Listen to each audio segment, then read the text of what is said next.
información es poder. Antes de la entrevista es necesario releer el CV, practicar de qué forma vamos a presentarnos e investigar la organización a la cual queremos ingresar. Más allá de los requisitos para el puesto, siempre es útil conocer los valores y metas que tiene la entidad. Segundo, preparación. Si bien las entrevistas, al momento de presentarse ante un futuro empleador, la imagen que presentemos es tan importante, la elección de accesorios, colores, la postura y los gestos hablan sobre nuestra personalidad y debemos intentar que sean compatibles con lo que queremos ofrecer. Tercero, el tiempo a nuestro favor. También es útil tomarnos unos momentos antes de empezar para practicar una respiración profunda, hablar con un tono calmo y pausado, elegir las palabras y no interrumpir nunca al entrevistador. Para entrevistas virtuales, a fin de promover nuestra tranquilidad al momento de la entrevista, podemos conectar el dispositivo con media hora de antelación, probar la plataforma a través de la cual será la interacción y chequear nuestros recursos tecnológicos como nuestros auriculares, parlantes, cámaras, etc. Cuarto, no olvidar el objetivo. Más allá de que la entrevista es una prueba, el que entremos a competir contra otros postulantes, no debemos olvidar que en el fondo también es una posibilidad para que la entidad nos conozca y nosotros sepamos más de ella. Como aspirantes debemos exponer nuestro entusiasmo por las tareas que implicaría el puesto, así como nuestra voluntad para aprender, para también demostrar interés en conocer más sobre lo que podría ser nuestro futuro lugar de trabajo. Quinto, claridad y confianza. Si el puesto es para usted, sabrás demostrarlo, siguiendo los consejos previos y estando preparado para la ocasión. El resto ya no está en tus manos, se dará con naturalidad. Trata de expresar con claridad y sinceridad los motivos por los cuales piensas que eres adecuado y te gustaría cubrir esa posición, y confía en tus capacidades. Sexto, siempre hacer preguntas. Hacia el final de la charla, el entrevistador suele dejar un espacio para preguntas y la mayoría de los candidatos la desestima. Esto es un grave error. Por más claro que haya sido el entrevistador, siempre quedan cuestiones sin resolver y demostrarte activamente interesado por conocer más sobre la empresa puede ser una clave a la hora de la contratación. Recomendamos llevar un par de preguntas en mente, como por ejemplo, ¿cuáles serán las tareas más desafiantes de mi puesto? ¿Qué herramientas podré adquirir con esta experiencia? Y recuerda, si quieres tener resúmenes personalizados, puedes conseguir el plan Premium con solo 20 soles adicionales a tu matrícula. Consulta con un asesor de ventas para más información. ebook 360, líderes capacitando a los futuros jueces, fiscales y abogados litigantes. Muy buenas noches, estimados amantes del derecho, miembros de la orden y público en general. Sean todos bienvenidos a una nueva sesión académica del presente diplomado de preparación para el examen PROFA y acceso a la magistratura. Qué gusto verlos, estimados amantes del derecho. Disclaimer, discúlpenme, gestión pública y derecho municipal. Estimados colegas, miembros de la orden, qué gusto verlos nuevamente. La tradición, el hábito. Comentarles, estimados colegas, que el día de hoy tenemos una nueva sesión académica en el presente Diplomado de Gestión Pública y Derecho Municipal. En esa línea, nos quedan 3 sesiones aparte de esta todavía antes de ingresar a los exámenes y, siempre recordarles, tenemos un alto índice de participaciones a través de de Facebook, así es que siempre recordarles, si es que algún alumno o alumna ingresa con otra cuenta, poner presente más su nombre, ¿de acuerdo? Y bien, colegas, qué gusto tenerlos nuevamente aquí. Iniciamos oficialmente con la introducción respectiva.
Muy buenas noches nuevamente, estimados amantes del derecho, miembros de la orden y público en general. Sean todos bienvenidos a una nueva sesión académica del presente Diplomado de Especialización en Gestión Pública y Derecho Municipal.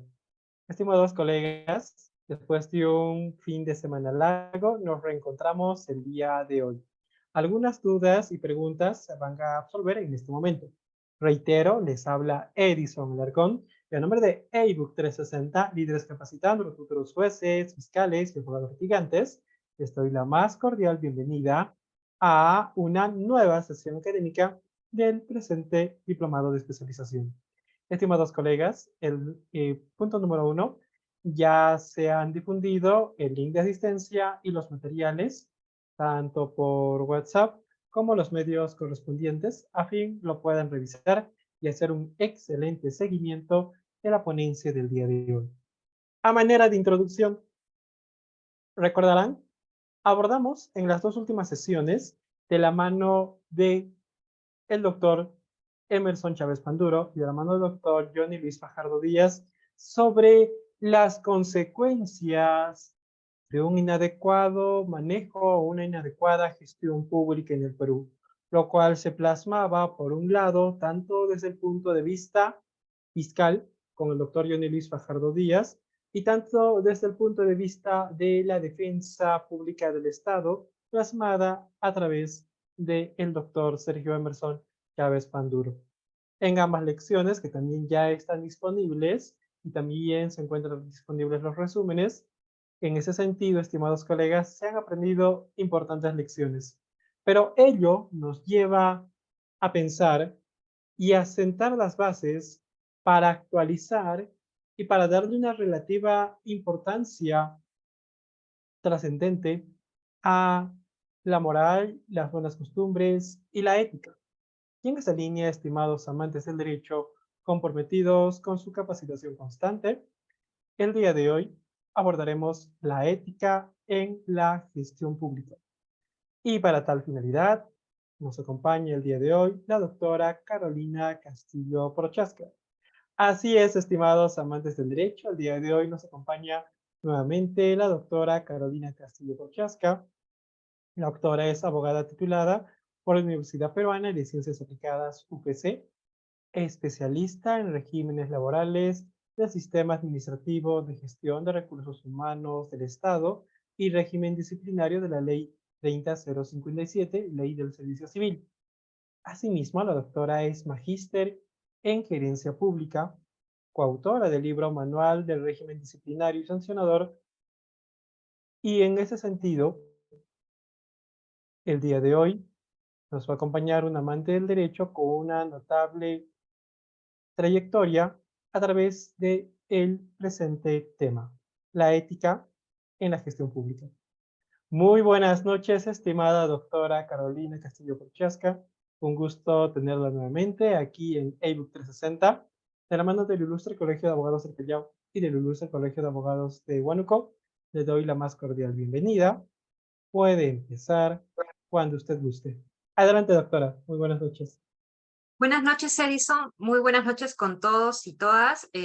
Como ha señalado Edison, bueno, vamos a ver el día de hoy, en esta clase, el componente de ética en la gestión pública.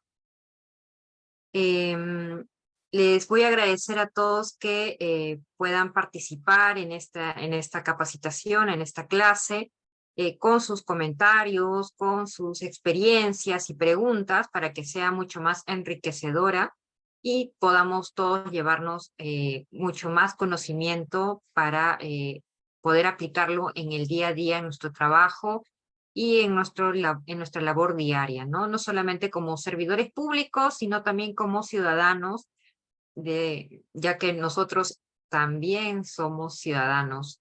Tenemos las dos caras de la moneda, ¿no? Servidores públicos y también ciudadanos. Entonces voy a compartir la pantalla. Un momentito, por favor.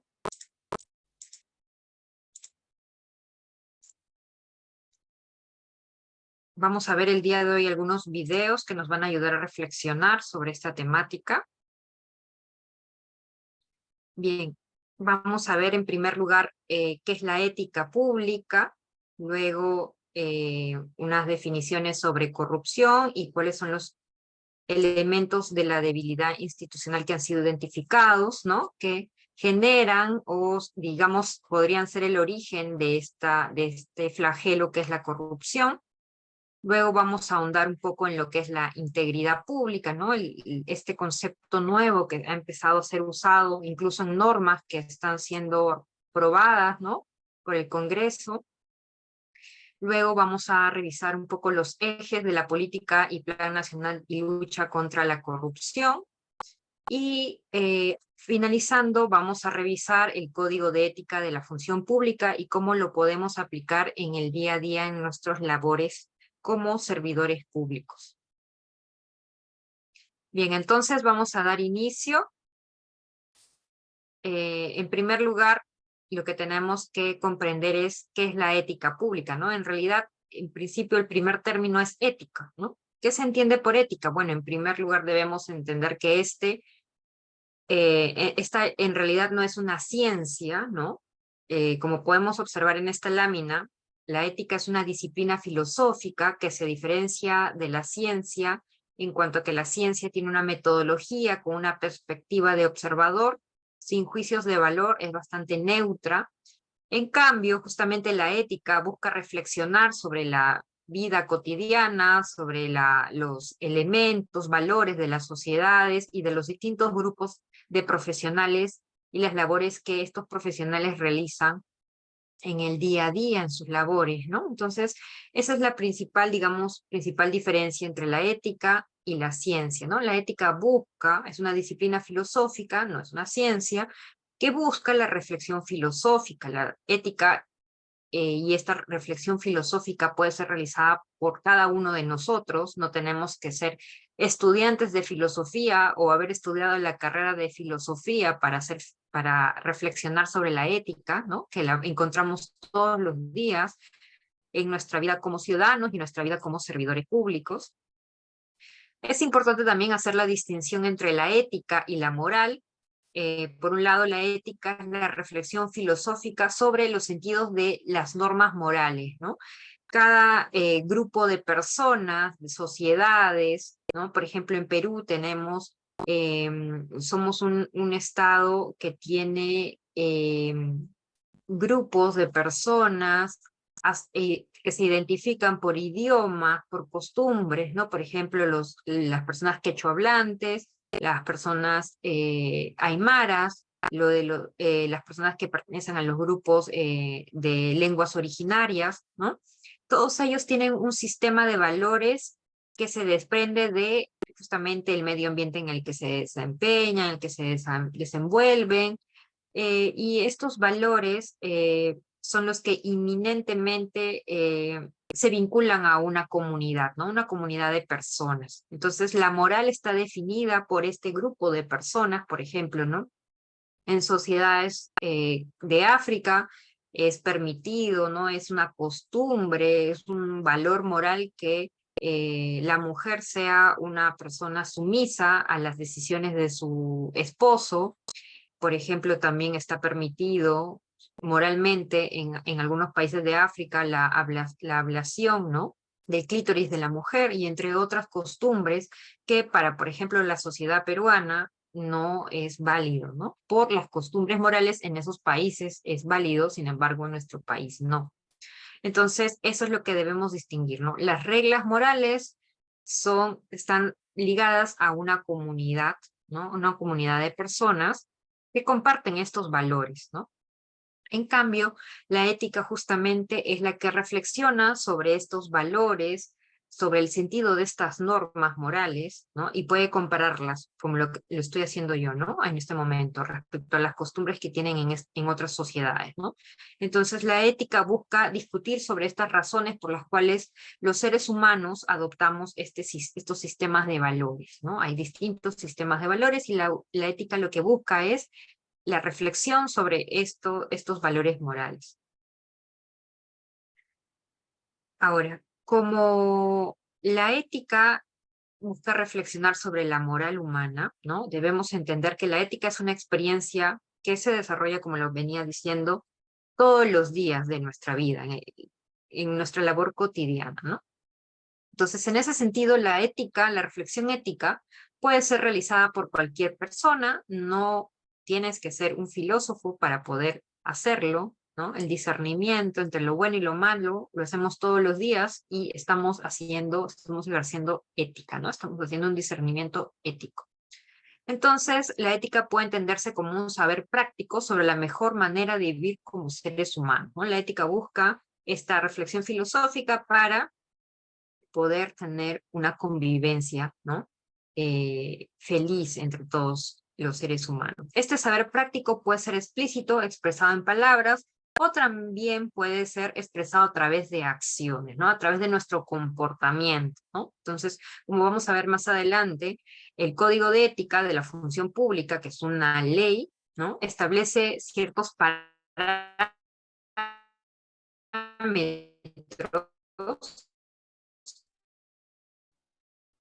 que digamos que son la ética, nuestro comportamiento ético.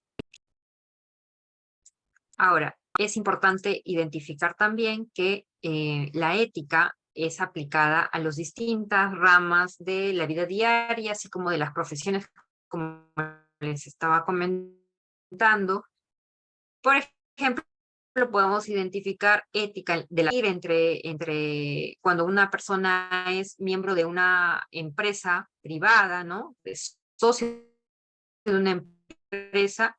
Una de las pautas éticas es que no puede esta persona asociarse con otra empresa que tenga el mismo rubro, ¿no? Porque si no estaría realizando un comportamiento antiético, ¿no? Estaría compitiendo con la propia empresa que esta persona ha fundado, ¿no? Entonces, por ejemplo, ese es un tipo de ética de las empresas. Luego tenemos la ética de las relaciones políticas también, ¿no? El pacto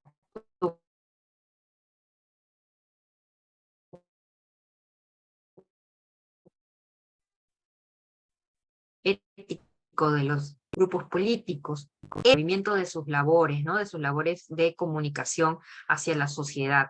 También la ética de las profesiones, la ética de los educadores, de los profesionales de la salud, ¿no? Tenemos la bioética, ¿no? Sobre el tema de la clonación, por ejemplo, ¿no? El tema del testeo de acciones, estas actividades. Y por último, podemos identificar a la ética de la función pública, que es el tema que vamos a analizar el día de hoy. Entonces, ¿qué es la ética en la función pública? Bueno, en primer lugar debemos entender qué es función pública, ¿no? La función pública está definida, o que se entiende por función pública, esto está definido en el artículo 2 de la ley 27815, que es la ley del Código de Ética, ¿no? Y por función pública se señala lo siguiente, ¿no? Toda actividad temporal o permanente, ¿no? Podríamos identificarla con un vínculo de trabajo. Algunos vínculos son temporales, que están sujetos a plazo, y otros son permanentes, es decir, que no tienen un plazo de término, porque son contrataciones a plazo indeterminado o los que son los conocidos también como nombrados, ¿no?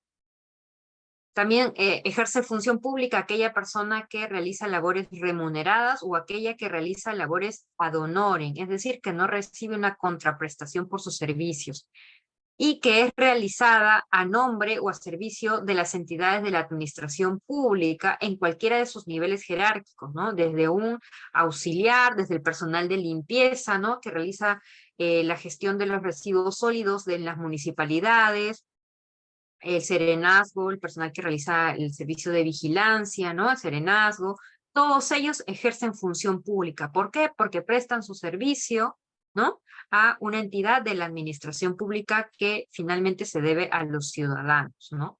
Entonces, debemos tener claro qué es función pública para poder entender la ética a la que está sujeta esta labor, ¿no? Entonces, ¿a quiénes está dirigida la ética de la función pública? Como le estábamos conversando, a todo empleado público, ¿no?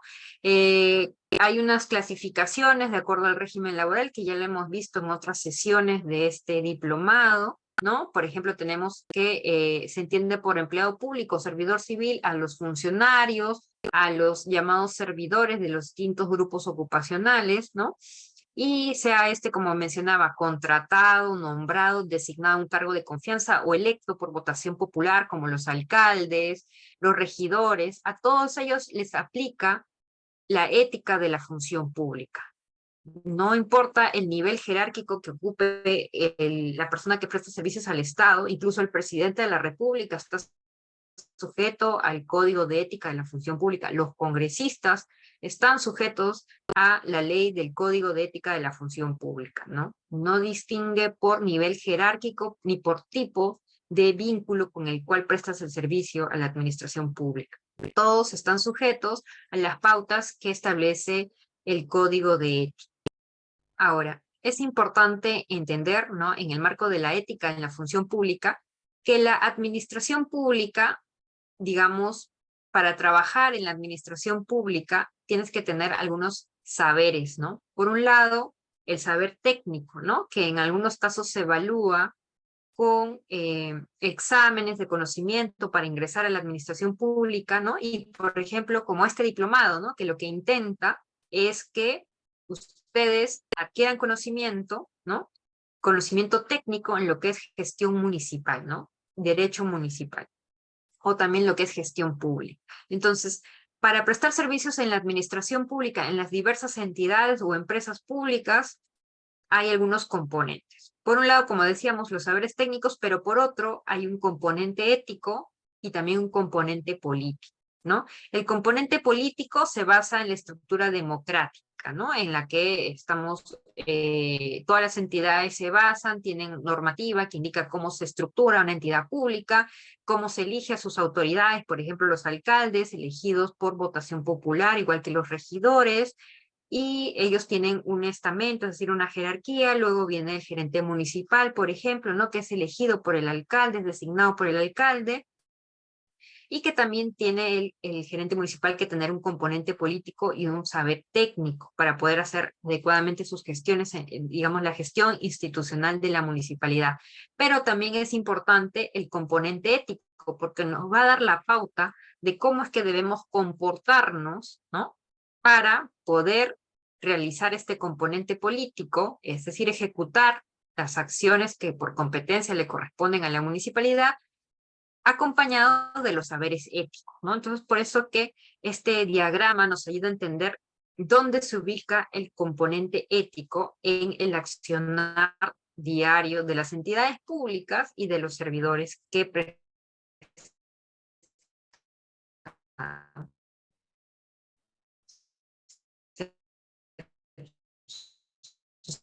servicios,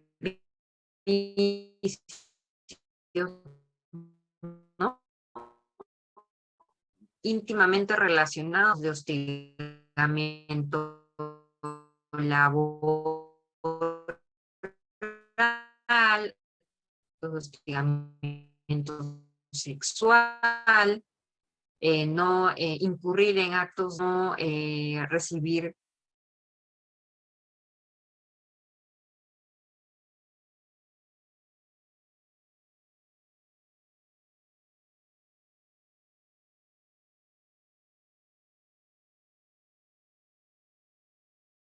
Estimada doctora, ¿nos escucha?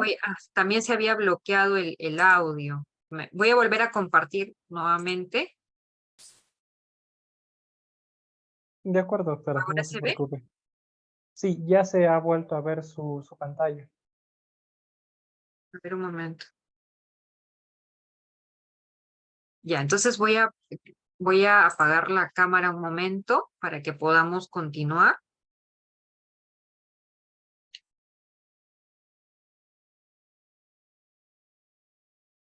Bien, entonces ya hemos revisado los componentes, dónde se ubica la ética, ¿no?, en la labor diaria, y ahora vamos a revisar un poco por qué es necesaria la ética en la función pública, ¿no? Un punto importante es que es necesario reflexionar sobre la corrupción, cómo se da la corrupción en las entidades públicas y las malas prácticas que ya se han vuelto en muchos casos una costumbre, ¿no? Y también en el marco de la ética es necesario conocer que para que la administración pública mejore y logre las metas, los objetivos que están vinculados a mejorar la calidad de vida de los ciudadanos, de todos nosotros los peruanos, es necesario que se elimine la corrupción, ¿no? Y las malas prácticas que generan o que, digamos, son las herramientas para que se ejecute la corrupción. Entonces, la ética pública responde justamente a lo que exigen los ciudadanos, un actuar equilibrado, ¿no? No una, digamos, una propensión al exceso, al abuso del poder público, ¿no? Entonces, la ética pública ante esta situación tan grave de corrupción que enfrenta nuestro país es necesaria, pues, para justamente delimitar cuáles son los comportamientos éticos permitidos en la administración pública. Ahora vamos a ver un video, ¿no? En este video vamos a ver cuál es la importancia de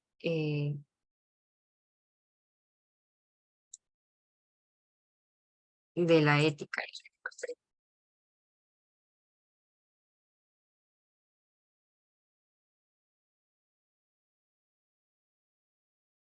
Me avisan si no se escucha, por favor.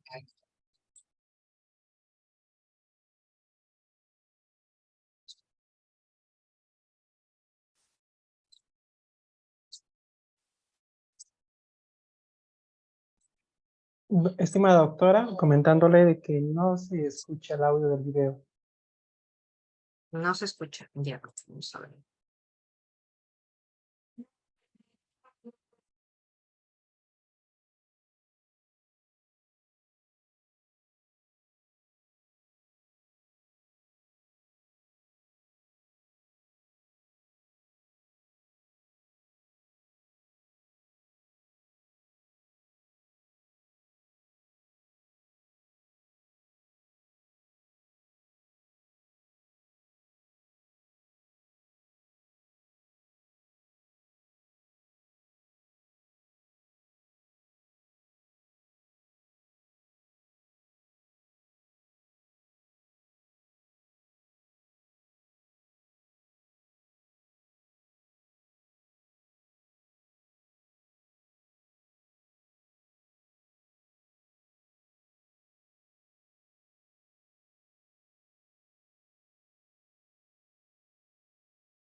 Por ejemplo, es muy importante la ética porque el sostenimiento de las democracias no solamente depende de que existan un conjunto de procedimientos, unos partidos políticos, unas elecciones regulares, una división de poderes, sino que depende fundamentalmente de que la ciudadanía crea que viviendo bajo ese orden de cosas puede realizar su proyecto de vida, puede desarrollarse como ser humano. Se necesita entonces una relación de confianza entre las instituciones públicas y la ciudadanía. Pero ¿cómo se teje la confianza? ¿Qué es la confianza? La confianza es un valor, es un intangible. La confianza no se puede calcular científicamente, ni se puede construir desde la economía, ni desde la política. Se construye desde la ética y se construye en el día a día y en el funcionamiento diario de nuestras instituciones. Por esa razón, es fundamental que los profesionales que trabajan en el sector público se capaciten en el ámbito de la ética, que conozcan cuáles son los fines de su organización. Si yo trabajo en educación, si yo trabajo en salud, tengo que saber cuáles son las finalidades en materia de salud y de educación con las que debo cumplir, cuáles son los derechos y responsabilidades que debo proveer a la ciudadanía, cómo debe ser esa relación. Pero también tengo que conocer cuáles son las necesidades más urgentes de la sociedad peruana en materia de derechos fundamentales. Y es muy importante también que sepa qué significan los valores de la democracia, porque estos valores no son asuntos vacíos, los valores no están vacíos de contenido, los valores los encarnamos día a día. De manera de que la ética es un saber racional que nos va a permitir orientar la acción y tomar decisiones pensando siempre en el largo plazo. ¿Qué nos permite hacer la ética entonces en el día a día institucional? Pues nos permite solucionar conflictos, nos permite tender puentes entre posturas distintas. En las sociedades plurales de hoy en día, pues no todo el mundo piensa de la misma manera. Hay posturas morales muy enfrentadas, hay diferencias en cuanto a la percepción de lo que es justo, injusto, bueno y malo. Y el saber ético lo que nos permite es tender estos puentes. Pero además nos permite innovar, nos permite crear. Allí donde la tradición, la famosa frase de aquí siempre se ha hecho así, allí donde la tradición ya no funciona para resolver los problemas, allí donde la autoridad tampoco nos da soluciones buenas, el saber ético, gracias a ese carácter reflexivo que tiene, nos permite generar acuerdos y nos permite tomar decisiones responsables. Además permite construir una cultura corporativa de la responsabilidad. Hay un clima ético en las organizaciones, una manera de hacer las cosas. Y cuando los empleados de la administración pública se han entrenado éticamente, pueden hacerse conscientes de ese clima ético y lo pueden transformar. La ética permite además construir voluntades comunes. Y para ello nos brinda un conjunto de herramientas, nos brinda un conjunto de métodos de toma de decisiones, de principios, nos permite reflexionar sobre esos valores de la democracia, sobre la libertad, sobre la igualdad, sobre la tolerancia, pero no con términos grandilocuentes, no, sino pensar cómo se encarna la libertad en el día a día, cómo promuevo la libertad del otro y cómo me hago yo a mí mismo libre. ¿Qué significa todo eso? Además, la ética cuenta con un conjunto de herramientas, como los códigos éticos, las auditorías éticas y los comités éticos, que permiten introducir cambios importantes en las organizaciones. Yo creo que es un saber fundamental en el siglo XXI que permite hacer frente a las necesidades actuales de nuestras sociedades cambiantes, en sociedades globales, donde los estados soberanos se están transformando permanentemente. Y creo que es un saber que permite que la ciudadanía se apropie de su propio destino y que construya instituciones fuertes que sostengan la democracia para el futuro de nuestros hijos y de las próximas generaciones.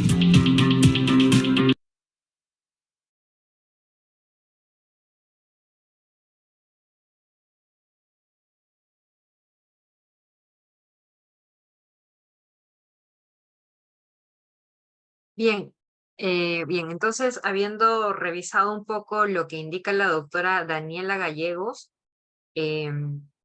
podemos identificar, ¿no?, que la ética pública es un elemento fundamental en la gestión pública, porque él nos va a dar la pauta de cómo debemos de elegir si tenemos algún conflicto, como lo señala la doctora Daniela Gallegos, nos va a permitir discernir cuál es la decisión más correcta, ¿no?, en el marco del beneficio para la institución y también para los ciudadanos, ¿no?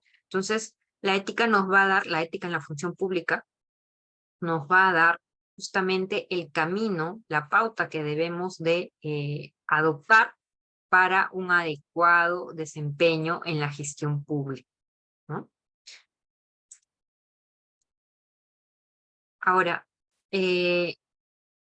debemos de también poder comprender que el bien principal de quienes ejercen función pública en un Estado democrático es el servicio a los ciudadanos, ¿no?, como lo había señalado desde un inicio. Por tanto, como empleado público tenemos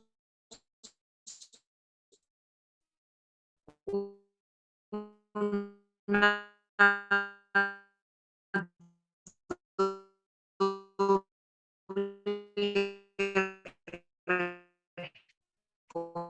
responsabilidad. Tenemos las dos caras, sea que trabajemos en una oficina de apoyo a los servicios principales que brinda la entidad, o sea que nosotros seamos los que directamente brindamos el servicio, ¿no? Vamos a tener la responsabilidad de brindarlo de la mejor manera, y también como personas, de alguna manera, cuando de repente tenemos que también nosotros pagar nuestros impuestos, de la limpieza pública, por ejemplo, en la municipalidad, o hacer un trámite ante la municipalidad, también vamos a ser ciudadanos, ¿no? Entonces, tenemos una doble responsabilidad como personas y como servidores públicos, porque finalmente cuando nosotros vamos a casa, si bien ya no estamos en la entidad pública, ya no estamos haciendo función pública, sí somos un trabajador público, ¿no? Y por lo tanto debemos de tener un comportamiento ético digamos, en todos los ámbitos de nuestra vida. Ahora, ¿qué ámbitos críticos podemos identificar o que han sido identificados en relación a la ética y a la gestión pública, ¿no? En todas las entidades que brindan estos servicios para los ciudadanos. En primer lugar, hay algunos aspectos críticos en lo que es transparencia y publicidad de la información, ¿no? Sobre ello, justamente tenemos una ley que es la que regula el acceso a la información pública y qué información el Estado debe de proveer, digamos, de manera permanente a través de los portales web, ¿no? Pero pese a ello, hay muchas entidades públicas que a la fecha no vienen cumpliendo con esta. Un aspecto que se publica, por ejemplo, en los portales web son los documentos de gestión de la entidad, son las remuneraciones de los trabajadores y el nombre de los trabajadores, son las compras públicas que realiza la entidad, ¿no? Sin embargo, muchas de ellas no publican esta información, pese a que hay una norma que los obliga, ¿no? Entonces, este componente de la transparencia que está vinculado también a un control ciudadano, ¿no? Que permite la participación ciudadana, ¿no? No está bien desempeñado, no está bien desarrollado por las entidades públicas, ¿no? Al no compartir y mantener actualizados sus portales de transparencia, ¿no? Lo que impide también que la ciudadanía pueda también ejercer su derecho, ¿no? A poder conocer esta información y reclamar y advertir, denunciar cuando identifique presuntos casos de corrupción, ¿no? Otra situación problemática que se ha identificado es la neutralidad e imparcialidad en la toma de decisiones políticas y en lo que corresponde a la adquisición de bienes y servicios, ¿no? Es muy común escuchar en los canales de televisión reportajes en los cuales distintas municipalidades a lo largo del país hacen compras direccionadas, ¿no? Que en lugar de buscar el mejor provecho de la utilización del recurso dinerario, lo utilizan para beneficiar a terceras personas que los han acompañado en una campaña, digamos, en la campaña política que los ha llevado a ser alcaldes o regidores, y no, justamente, ¿no? Buscar el beneficio de los ciudadanos, que somos todos nosotros, ¿no? Sino que buscan a veces beneficiarse incluso ellos mismos, ¿no? Otro elemento crítico es la probidad en el uso de recursos públicos. Por ejemplo, ¿no? Cuando las municipalidades, en el caso de la pandemia COVID, tenían que comprar implementos, ¿no? Implementos de protección para el personal, para su propio personal, ¿no? Sus propios trabajadores compraban de menor calidad o incluso compraban, digamos, por 1000, pero al final solamente entregaban 500, ¿no? Y eso lo validaban como que había sido una entrega completa, ¿no? O a veces también tenían que entregar canastas de alimentos y estas canastas no llegaban a la población que realmente lo necesitaba. En el camino desaparecía parte de estos alimentos, ¿no? En cuanto a la eficacia y eficiencia, bueno, ahí es un tema un poco más vinculado a las estadísticas, ¿no? En cuanto a la ejecución del presupuesto, de qué es lo que logro con el escaso presupuesto que logro, si logro concretar las metas o los objetivos del plan estratégico de la institución, o del PAC, también del plan de compras, de plan anual de compras, ¿no? El buen trato y trato preferente se refiere justamente a que en algunos casos se identifica que no hay un trato equitativo para todos los ciudadanos, ¿no? Y esto se vincula también a las pautas que da el Código de Ética, porque el Código de Ética nos dice que a todos debemos de tratarlo de manera equitativa, ¿no? Y a veces se da un trato preferente a algunas personas que son amigos, familiares de las personas que trabajan en una institución pública, lo cual no se debe de hacer, ¿no? Y por último, la apertura a la participación y el control ciudadano, ¿no? Esto también, como les comentaba, está vinculado a la publicidad de la información, porque justamente con la información que la municipalidad pueda proveer, ¿no? A través de los canales que ya han sido predeterminados, es que el ciudadano va a poder ejercer su control ciudadano, ¿no? Entonces, en muchos casos incluso son los servidores públicos a través de los sindicatos los que a la fecha vienen reportando casos de presuntos actos de corrupción, debido a que justamente son los que pueden tener el acceso a la información que maneja la entidad. Sin embargo, la entidad tiene la obligación de esa información colocarla en su portal institucional para que todos los ciudadanos puedan verlo, ¿no? Entonces, estos son algunos aspectos que ya han sido identificados como problemáticos, que dificultan y justamente fomentan la opacidad, ¿no? La poca transparencia en cuanto a la gestión en las entidades públicas. Ahora vamos a ver otro video, ¿no? Para poder reflexionar sobre la corrupción y la debilidad institucional.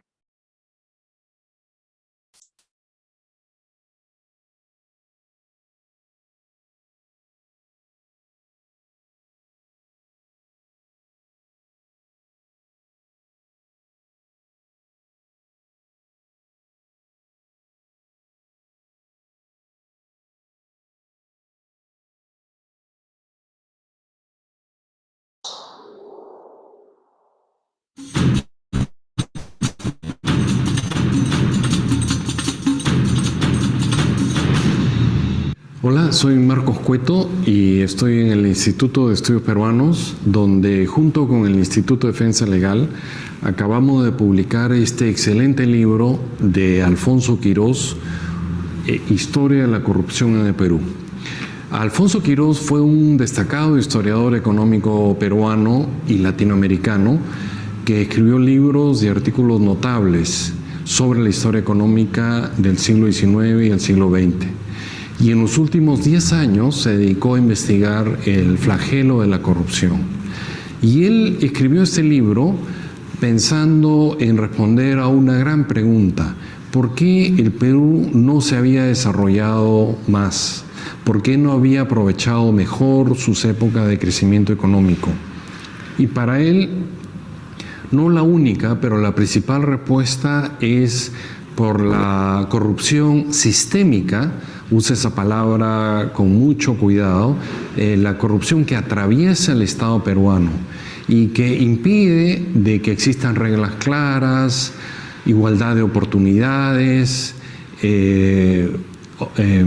una libertad para los medios de comunicación, y que hace también de que participemos muchas veces todos en una cultura de la corrupción, de la cual son cómplices no solamente el que recibe un soborno, el que hace un contrabando, sino también el que mira de costado, el que se queda callado, el que no denuncia la corrupción.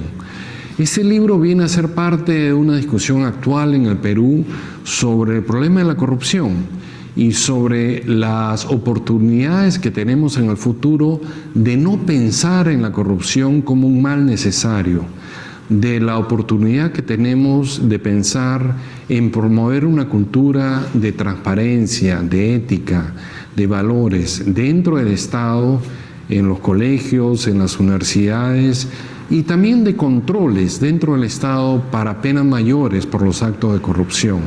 Entonces, tanto esta cultura en promoción de la honestidad, de los valores de la ética, de los valores de la igualdad, como el mayor control, tiene que ser impulsado por los medios de comunicación, por la sociedad civil y por una decisión política del Estado y de los diferentes actores sociales. Señor Cueto, el libro es innovador, digamos, también porque presenta cifras, ¿no?, a lo largo de los años, ¿no? Claro, hace cálculos muy sofisticados sobre lo que ha representado la corrupción en la historia económica del Perú, y él encuentra que en promedio en el periodo republicano 30 a 40% del presupuesto nacional se perdía en actos de corrupción. Además, piensa que de 3 a 4% del Producto Bruto Interno se perdió también en actos de corrupción. Y estima que en otros países en vía de desarrollo se consiguió salir de la pobreza cuando se mantenía por un periodo largo un crecimiento de 8% del Producto Bruto Interno. Entonces él llega a la conclusión que por lo menos la mitad de la falta de crecimiento económico del Perú se ha debido a actos de corrupción. O sea, no ha sido la única causa, pero ha sido una causa muy importante, importante también porque ha crecido con el paso del tiempo. Una de las conclusiones del libro es que él encuentra que la corrupción es un fenómeno, un flagelo que va creciendo a lo largo del tiempo, que es como un cáncer, como lo dijo alguna vez un presidente del Banco Mundial, que se va extendiendo al resto del organismo de la sociedad peruana. Va tomando nuevas formas. Va tomando nuevas formas, va tomando nuevas reglas, va atacando a nuevas personas, y que es algo contra el cual hay que reaccionar y controlar y promover otro tipo de ideales que pueden permitir un mejor y más pleno desarrollo del país.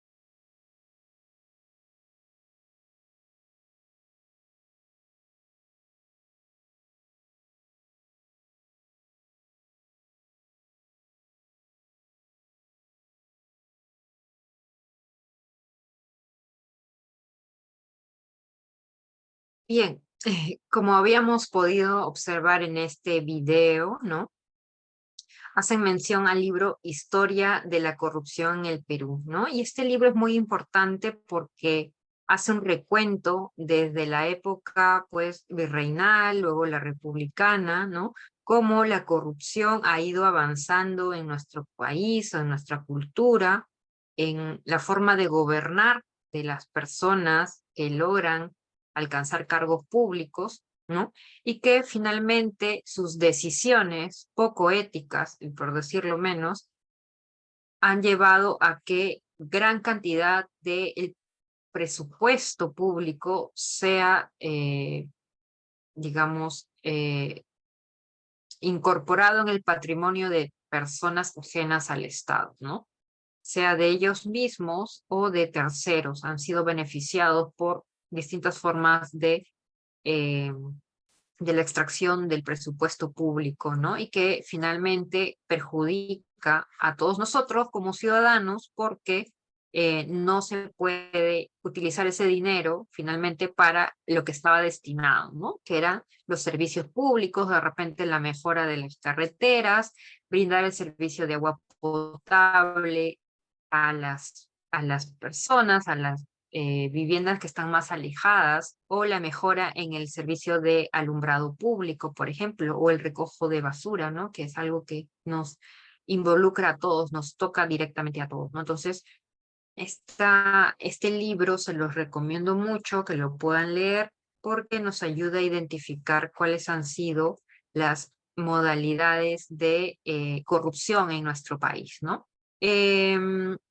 Podemos indicar entonces cuáles son los factores que favorecen la corrupción. Bueno, en principio, como lo señalan en el video, ¿no?, son múltiples factores, pueden ser legales, económicos, culturales, políticos, ¿no? y lo que manifiestan es que el Estado, en el caso que estas conductas sean realizadas por personas que prestan servicios al Estado, va a representar que el Estado está construido a espaldas de los ciudadanos, ¿no? Porque el ciudadano compra algo en la bodega y está pagando impuestos, ¿no?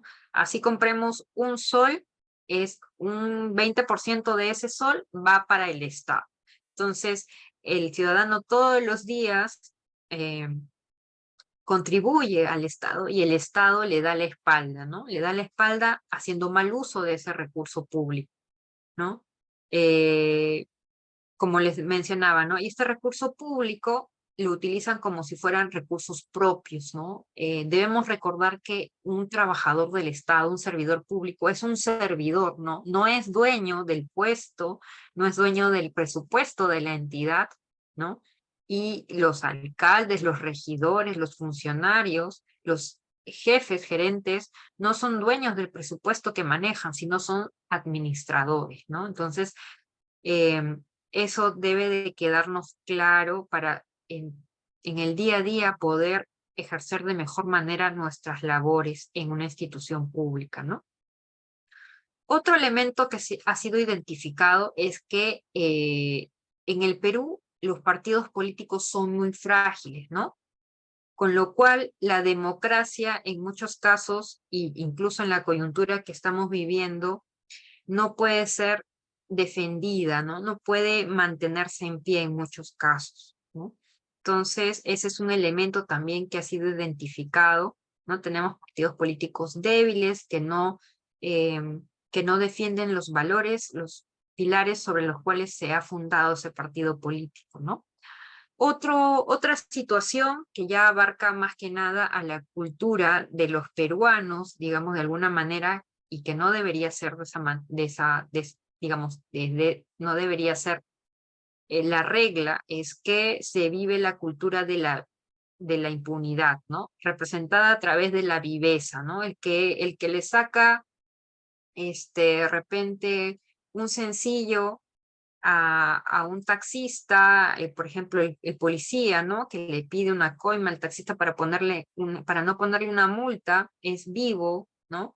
Aquel que obtiene algún beneficio de manera ilegal es el vivo, es el mejor, ¿no? Entonces, todavía se mantiene esa cultura de la viveza en nuestro país y por lo tanto eso genera que se tolere la impunidad, ¿no? Por eso es que vivimos en una sociedad que tolera la corrupción y a la fecha, ¿no? Como es de conocimiento público, tenemos 3 presidentes, ¿no? Con privación de la libertad. Por último, tenemos también otro elemento identificado, la lealtad al grupo particular, ¿no? Al cuerpo institucional, a la procedencia, a la familia, ¿no? Se da muchos privilegios, en algunos casos se defiende a capa y espada a algún familiar que incluso puede haber cometido un acto de corrupción, sin embargo es mi familiar o es partidario de un grupo político y así haya cometido un acto de corrupción, es defendido por sus colegas o miembros del grupo, de la familia, ¿no? Y esto nos permite evidenciar que no hay un correcto discernimiento de lo que debe de realizarse en el día a día, ¿no? Ahora, es importante también conocer cuál es la definición que se le ha dado a la corrupción. Esta definición la vamos a poder encontrar en la Política Nacional de Integridad y Lucha contra la Corrupción, que ha sido aprobada por la Presidencia del Consejo de Ministros, ¿no? Y que justamente tiene una Secretaría de Integridad Pública, que es la encargada de hacer el seguimiento a esta política nacional, ¿no?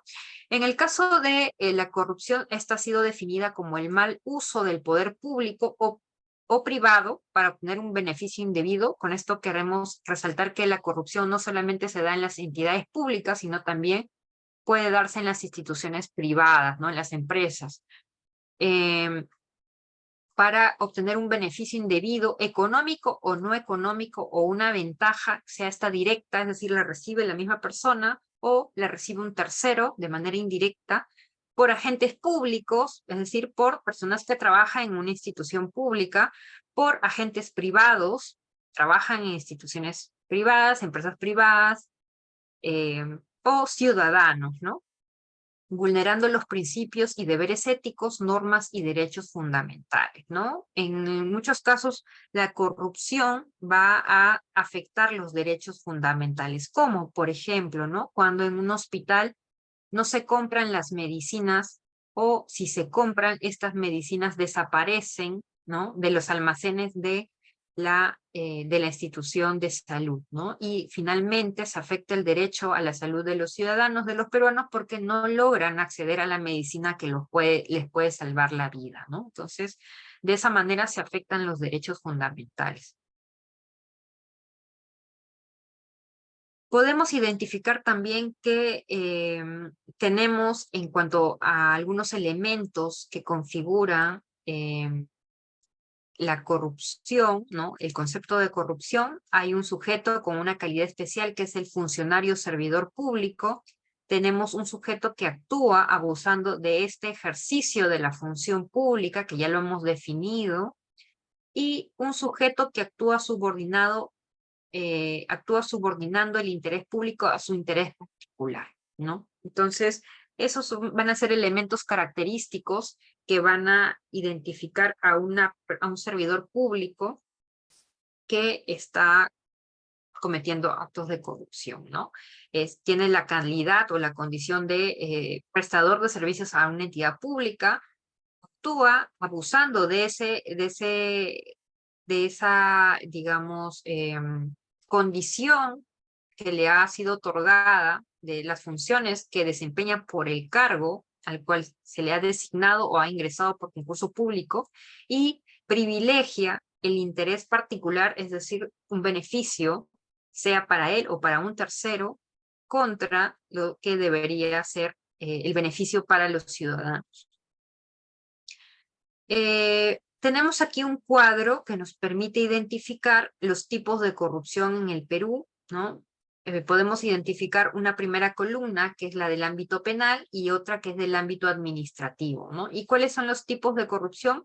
De acuerdo a las Naciones Unidas, en un documento del año 2004, esta corrupción ha sido clasificada en gran corrupción y pequeña corrupción, también corrupción activa y pasiva, es decir, por la persona que realiza la conducta, el soborno, el fraude y la malversación de fondos, la extorsión, el abuso de funciones, el favoritismo y nepotismo, y las contribuciones políticas inapropiadas.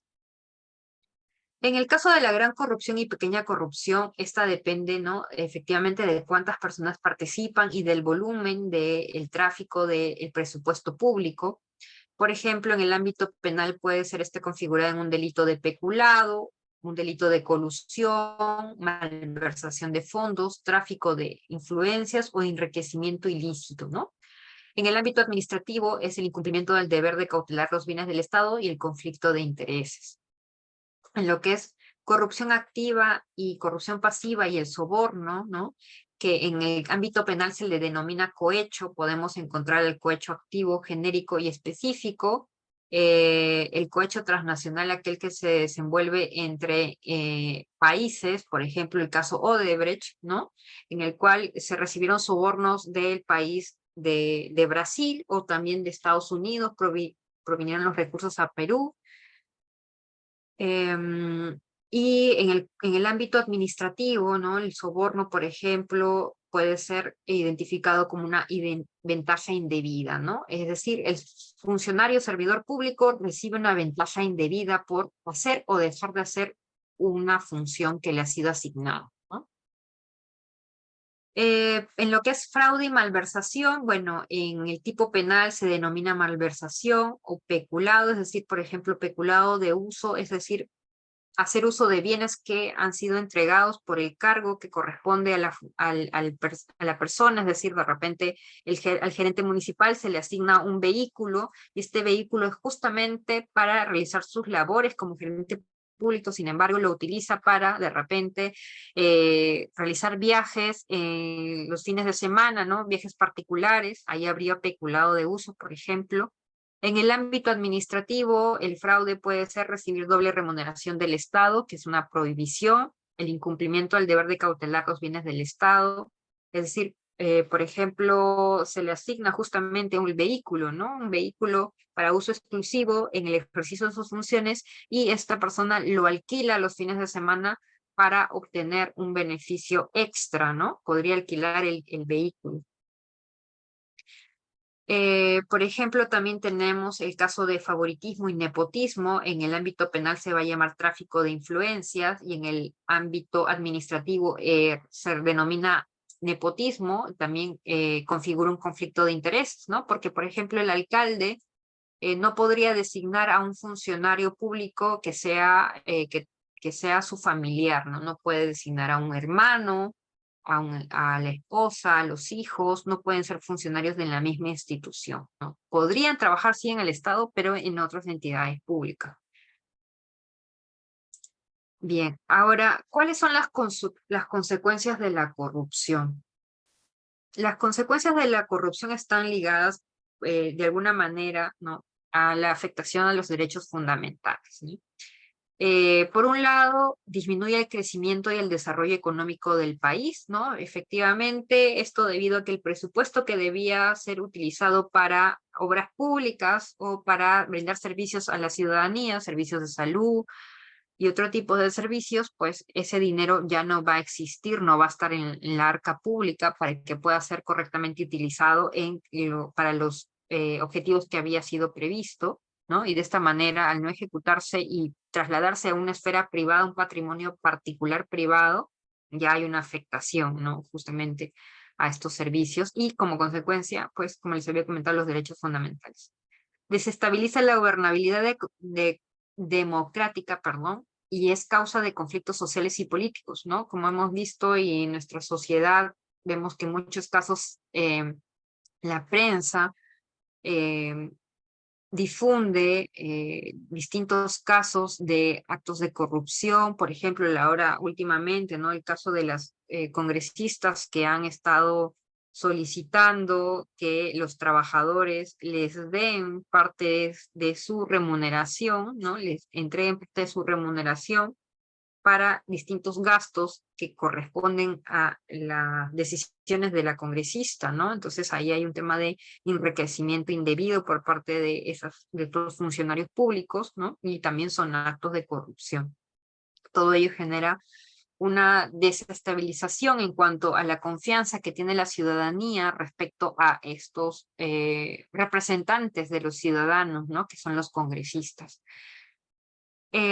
Afecta, como les había comentado también, la prestación de servicios públicos, la salud, la educación, seguridad y justicia. Por ejemplo, cuando hay actos de corrupción vinculados a la decisión en procesos judiciales, ¿no? Por ejemplo, los casos de violación sexual, ¿no?, que hemos visto también el caso de los cuellos blancos, que justamente uno de ellos en una conversación refiere que recibe, ¿no?, de entender que recibe un soborno a cambio de que determinada persona que presuntamente era el autor de un acto de violación sexual contra una menor fuera liberado, ¿no? Y justamente eso es lo que sucede, ¿no?, cuando ocurre esto, delincuentes ya no están donde deberían estar, ¿no?, y andan cometiendo otros actos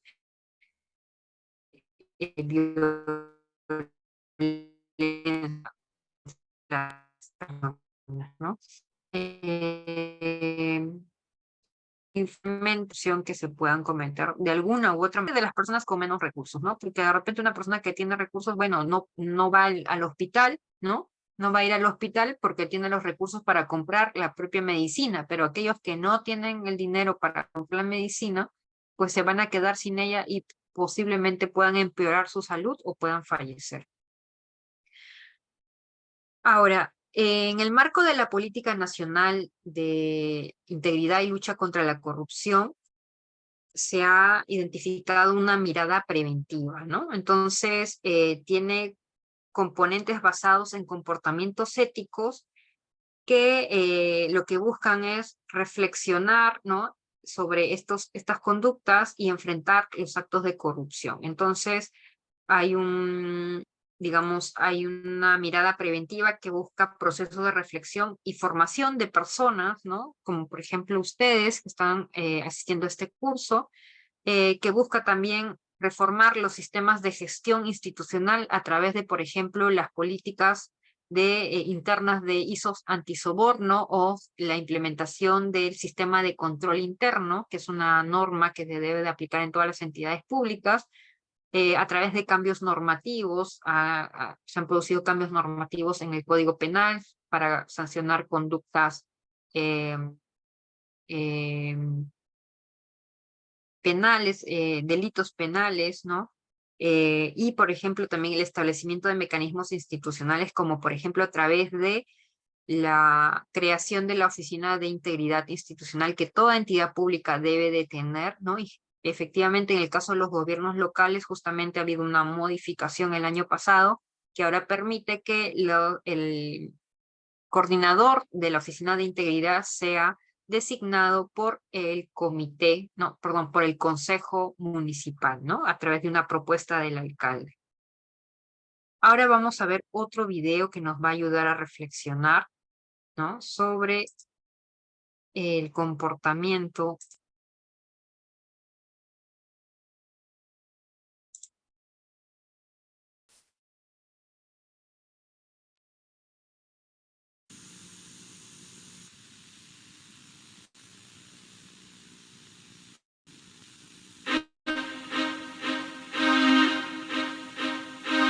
Ya le dije, si no cubre la cuota de la Sociedad de Padres de Familia, no podemos inscribir a su hijo. Si mañana no pagamos 300 pesos, no podemos inscribir a Paco en la escuela. No, pues va a tener que mocharse con una lana, maestro. Está obstruyendo la vía pública, ¿no? Está perfecta, ¿no? Sí. Ah, y a propósito, señorito, le tuve que cambiar todo el sistema de frenos. Es su seguridad, señorito. En los dos de junto voy a hacer endodoncia para que nunca te vuelvan a doler. Y en los frontales yo no pondría frenos, sino unas carillas de resina para que te quede una sonrisa espectacular. Y hay un tratamiento de blanqueado. Para agilizar el trámite tenemos que repartir. Bajita la mano serían unos 50,000 pesos. Con 100,000 pesos nos entregan la licencia de construcción del proyecto Bosques en 2 días, ingeniero. Necesitamos soltar más dinero. Se está complicando lo de la licencia y hay que dar $500,000 de mordida. Mire, licenciado, si usted nos autoriza la ampliación del crédito, todos vamos a ganar. Usted gana. Nosotros ganamos. Hay un negocio muy interesante, pero necesitamos dinero fresco, que esté bien limpio, fuera de toda sospecha. Bien sabe que lo apoyamos incondicionalmente en todo, señor secretario, y llegado el momento nos... Está bueno. Le recomiendo que tenga todo listo. En unos días le damos la concesión. Dinero gratis. ¿Te reconoces? Piénsalo. Mejor corta la cadena de la corrupción. No se preocupe, señora, y así lo dije aquí, nadie le va a pedir ninguna junta.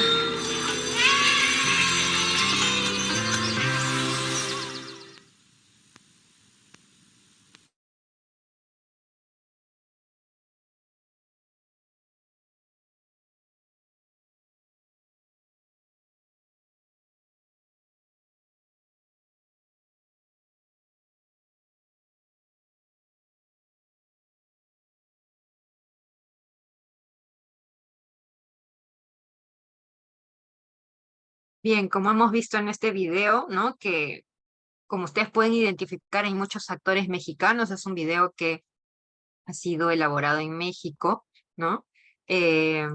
Representa justamente la cadena de la corrupción, ¿no? Vemos que primero le piden a la madre de familia el pago de una cuota para poder inscribir a su hijo en el centro educativo que, como en Perú, ¿no? Es gratuito, pero en este caso le están pidiendo un dinero para poder inscribirlo y el padre luego tiene que solicitar una coima, ¿no? A aquel que tiene un taller mecánico, ¿no? Y el padre es justamente un servidor público, ¿no? Entonces vemos cómo la cadena de la corrupción se entrelaza entre el sector privado y el sector público, ¿no? Hay una interacción entre el sector privado y el sector público, ¿no? Entonces podemos ahí identificar justamente lo que hemos visto en la definición de corrupción, ¿no? La corrupción se da para obtener una ventaja, puede ser el agente público o un agente privado. Entonces, es importante, como dice este video, el mensaje de este video es rompe la corrupción, ¿no? ¿Y cómo la rompemos? Con un comportamiento ético.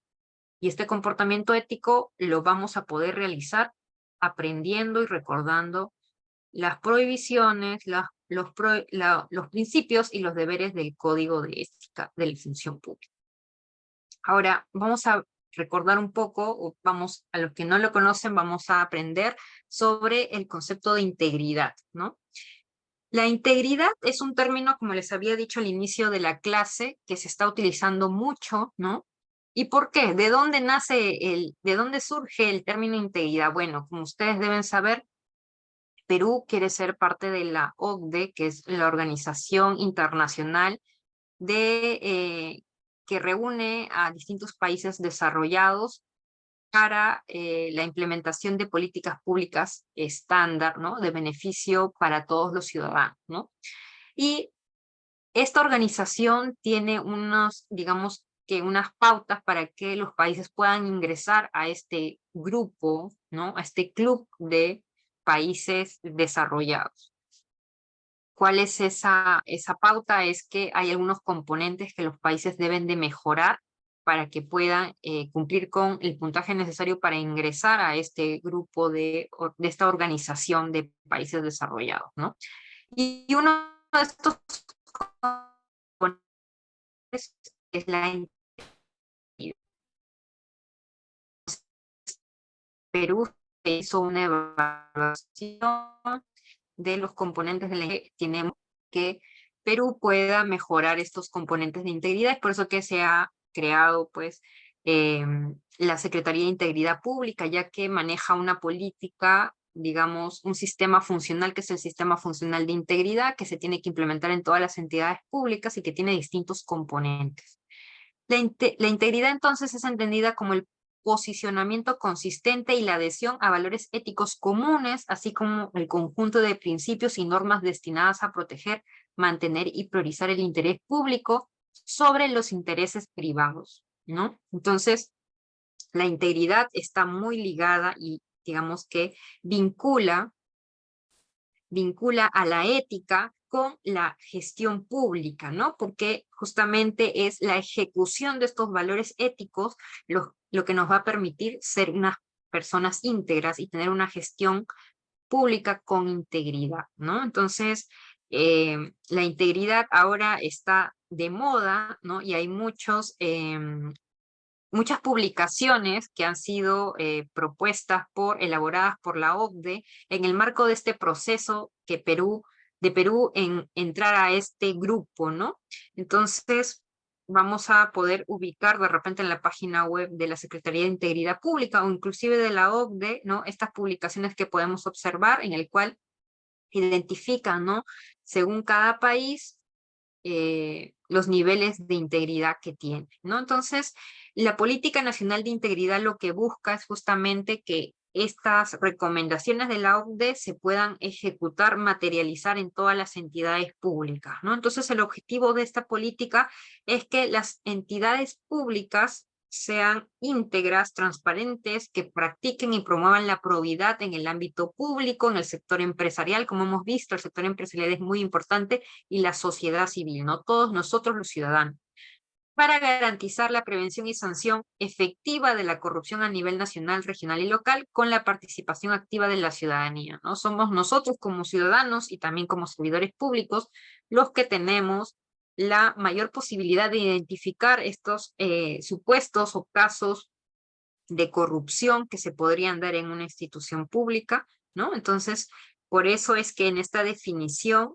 del objetivo de la política es que se identifica, ¿no? A la sociedad civil, a las empresas públicas y a las entidades públicas como componentes importantes de esta lucha contra la corrupción. Esta política se organiza en 3 ejes. ¿Cuáles son? Los que vemos aquí, ¿no? El primer eje está vinculado a la capacidad preventiva del Estado frente a los actos de corrupción. Luego tenemos el eje que identifica y permite la gestión de riesgos, y el tercero que está vinculado a la capacidad sancionadora del Estado frente a los actos de corrupción, ¿no? Habíamos mencionado que hay un enfoque preventivo en la lucha contra la corrupción, y parte de estos cursos de capacitación en materia ética son la base de esta prevención contra la corrupción, porque si sabemos cuáles son los comportamientos que son los correctos, vamos a poder identificar aquellos que no se ajusten a esta pauta ética, ¿no? Entonces, aquí vamos a poder ver el primer eje, que es el de la capacidad preventiva del Estado. Por ejemplo, busca garantizar la transparencia y el acceso a la información pública en las entidades del Estado, a través como, por ejemplo, de que la información que se debe publicar en el portal institucional de transparencia esté actualizada. El otro componente es consolidar una gestión de información integrada para la prevención de la corrupción en la administración pública. Por ejemplo, ¿no? Ahora tenemos la plataforma de debida diligencia que es administrada por la Secretaría de Gestión Pública, por la Secretaría de Integridad Pública, ¿no? La plataforma de debida diligencia es una plataforma que permite identificar con el DNI de la persona que está ingresando a la administración pública el nivel de riesgo que tiene, ¿no? ¿Por qué? Porque esta plataforma consolida información de los antecedentes penales, los antecedentes policiales, contiene también la información del registro de servir, ¿no? Que identifica a aquellas personas que están inhabilitadas para la función pública a través del registro de sanciones del Poder Judicial, de la Contraloría y de las entidades públicas, ¿no? Entonces, a través de la ejecución de esta política es que se están viniendo a implementar distintas medidas, ¿no? Para lograr que el Perú incremente, ¿no? Supere los niveles de integridad pública que ya habían sido identificados hace algunos años, ¿no? El objetivo número 3 es impulsar y consolidar la reforma del sistema electoral en el Perú y de las organizaciones políticas. El 4 es promover e instalar una cultura de integridad y de ética en los servidores civiles y en la ciudadanía. Y por último, instar y consolidar la gestión del conflicto de intereses y la gestión de intereses en la administración pública, ¿no? Para esto, justamente también la Oficina de Integridad Institucional es la encargada de brindar el soporte a todos los servidores públicos que tengan alguna duda sobre cuál es el correcto comportamiento, ¿no? Ante una situación. Luego tenemos el eje número 2, que es la identificación y gestión de riesgo. Por un lado, se busca fortalecer el mecanismo para la gestión de denuncias por presuntos actos de corrupción. Ya hay incluso una plataforma, ¿no? Como parte de la ejecución de esta política nacional, se ha creado una plataforma de denuncias integrada, ¿no? Por la cual, a nivel nacional, cualquier ciudadano puede hacer su denuncia de cualquier entidad pública, y esta va a ser canalizada a la propia entidad, a la Oficina de Integridad, para que la Oficina de Integridad realice la evaluación de la denuncia y luego se adopten las acciones correspondientes, ¿no? Otro de los objetivos es impulsar una carrera pública meritocrática, garantizar la integridad en las contrataciones de obras, bienes y servicios, y fortalecer la gestión de riesgos al interior de cada entidad pública. Esto como a través de, como les había comentado, la implementación del sistema de control interno, que es un lineamiento dado por la Contraloría General de la República, y que todas las entidades públicas deben de ejecutarlo. En cuanto a la capacidad sancionadora del Estado frente a estos actos de corrupción, bueno, se busca reforzar el sistema de justicia penal, reforzar el sistema disciplinario y reforzar el sistema nacional de control, ¿no? En cuanto al sistema disciplinario, podemos indicar que lo que se ha buscado es impulsar el fortalecimiento de las secretarías técnicas de procedimientos disciplinarios. Las secretarías técnicas son las encargadas de consolidar las denuncias y atenderlas, y asimismo de brindar, en todo caso, en aquellos casos que los servidores públicos o ciudadanos hayan solicitado la reserva de su identidad, es decir, presentar una protección a su identidad ante estos casos, la Secretaría Técnica es la encargada de preservar esta anonimicidad que se le podría otorgar al denunciante, ¿no? Esta política, a su vez, se ha establecido en un plan nacional, ¿no? Que fue aprobado con el Decreto Supremo 044 del 2018 y establece un conjunto de acciones en función a los ejes ya previstos para la política nacional, en la política nacional de integridad y lucha contra la corrupción.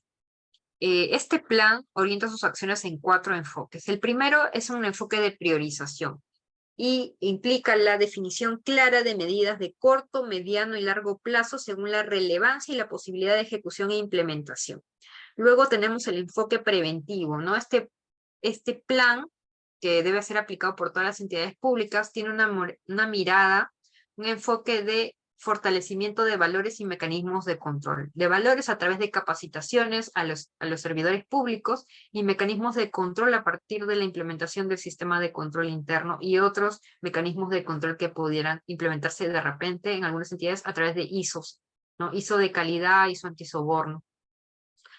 Otro enfoque es el participativo. La corrupción impacta negativamente en una pluralidad de actores que deben ser visibilizados como objetivos de la política y la estrategia anticorrupción. Por ello, se involucra a la sociedad para que pueda participar, ¿no? A través de asociaciones o incluso de ciudadanos, ¿no? Y por último, el enfoque subnacional. La corrupción no afecta a todos de manera homogénea, ¿no? Mucho depende de particularidades geográficas e institucionales. Por ello, hay una particular mirada que debe darse a los niveles subnacionales, ¿no? A los gobiernos locales, sobre todo en los gobiernos regionales, debido a algunos casos el distanciamiento el distanciamiento territorial impide que mucha información sea de conocimiento público, ¿no? Y eso fomenta en algunos casos que las autoridades puedan actuar impune. Entonces hay un mayor enfoque en ese aspecto. Ahora vamos a revisar el código de ética, ya esta es la última parte de la clase, ¿no? En principio, aprender que la ley 27815 aprueba un listado de principios, deberes y obligaciones para los servidores públicos, y esto es lo que esta ley se le denomina Código de Ética de la Función Pública. Cuando ustedes escuchen sobre el Código de Ética de la Función Pública, recordemos que este Código de Ética de la Función Pública ha sido aprobado con la ley 27815, ¿no? Esta es una importante guía de conducta para los funcionarios y servidores civiles y es una herramienta para la prevención de la corrupción. Como les había indicado, el conocimiento de las prohibiciones, deberes y principios nos va a ayudar a desempeñarnos adecuadamente y evitar los actos de corrupción. Estas normas o pautas establecidas, conductas, comportamientos identificados en el Código de Ética, no solamente buscan prohibir o proscribir las prácticas corruptas, sino que también evitar situaciones que induzcan a la violación de deberes, obligaciones y responsabilidades de los servidores públicos. Vamos a ver que hay principios que están relacionados a las funciones, ¿no? A las funciones públicas. Bien, el Código de Ética tiene como objetivo guiar a los servidores y funcionarios hacia un desempeño ético en sus cargos, y este código establece, reitero, principios, deberes y prohibiciones que rigen para todos los servidores públicos, para los funcionarios, para los directivos, es decir, para los jefes, gerentes, directores, ¿no? Para todos ellos, todos los que trabajan en la administración pública, ¿no? Desde la persona que abre la puerta a los ciudadanos, ¿no? Cuando van a realizar un trámite, hasta el jefe, el titular de la entidad. A todos aplica el Código de Ética de la Función Pública. Y ahora vamos a ver un video muy bonito que nos va a ayudar a entender un poco mejor cómo nos ven los ciudadanos.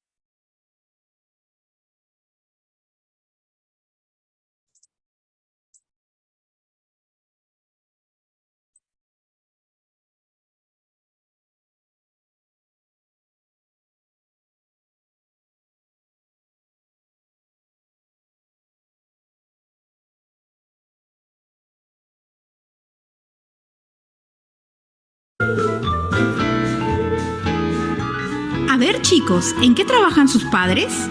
Mi papá es doctor. Mi mamá en un restaurante. Mi mamá es abogada. Mi papá trabaja en un taller. Mi papá trabaja en el Estado. ¿Qué? ¿Tu papá trabaja en el Estado? Mis papás me han dicho que las personas que trabajan en el Estado son corruptas y lentas. A mí me dijeron que son ineficientes. Sí, que no trabajan bien. ¿Estado? Corruptos, lentos, no trabajan bien. No, no es cierto, no. ¿Qué pasó, hija? ¿No trabajan bien? ¿Quiénes? Las personas que trabajan en el Estado. La verdad es que estamos en un proceso de cambio, pero no todo está mal. Para eso existe el Código de Ética. ¿Código de ética? Es un código que nos ayuda a trabajar y servir mejor a las personas. Por ejemplo, el código nos dice: debemos ser respetuosos con los ciudadanos, la Constitución y las leyes. De esta manera, garantizamos que los derechos se cumplan en su totalidad para todos, para realizar un excelente trabajo. Que en todo momento nuestro trabajo debe ser muy eficiente y a la vez de alta calidad, procurando obtener una capacitación sólida y permanente, pues hay que estar siempre al tanto de lo último para servir mejor. Es decir, trabajar de verdad y con la verdad, siendo auténticos con todos los miembros de la institución y con la ciudadanía. Así contribuimos a que las cosas sean transparentes y que nunca queden dudas. Para esto, hay que actuar con justicia y equidad. ¿Equidad? Es decir, cumplir nuestro trabajo sirviendo a todos por igual, dando a cada uno lo que es debido, al Estado, a mis colegas de todos los rangos, áreas y a las personas en general. Eso sí, siempre actuando con total transparencia. Lo que hacemos en el día a día de nuestro trabajo debe ser de conocimiento de todas las personas, ya sean naturales o jurídicas. ¿Y cómo se enteran? Nosotros mismos debemos brindar información segura y cuando nos sea solicitada, facilitarla de manera correcta y completa siguiendo el buen orden. Por esto y muchas razones más, nuestro trabajo hay que hacerlo asumiendo una gran responsabilidad, tanto en nuestras funciones como trabajadores del Estado y en nuestra vida diaria, ayudando en todo lo posible a superar y resolver todas las dificultades que puedan tener las personas. Ah, ya. Entonces estás haciendo un buen trabajo, ¿verdad? Y solo fue una pesadilla. Así es, hijita, pero aún hay mucho más por hacer. Juntos lo lograremos. Estamos avanzando. El Código de Ética nos abre la puerta a un Estado más eficiente, transparente y al servicio de todas las personas. Por un Estado más cerca de sus ciudadanos. El Estado para todos los peruanos.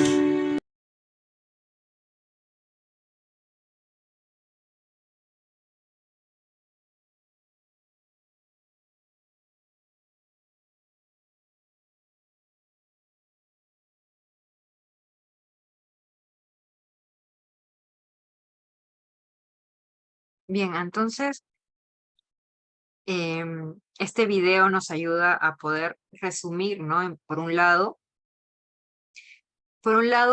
¿qué es lo que piensan los ciudadanos que no trabajan en el Estado, del Estado, ¿no? Piensan que es un enorme elefante blanco que no brinda, ¿no? No cubre las necesidades de los ciudadanos, ¿no? Y que son personas corruptas.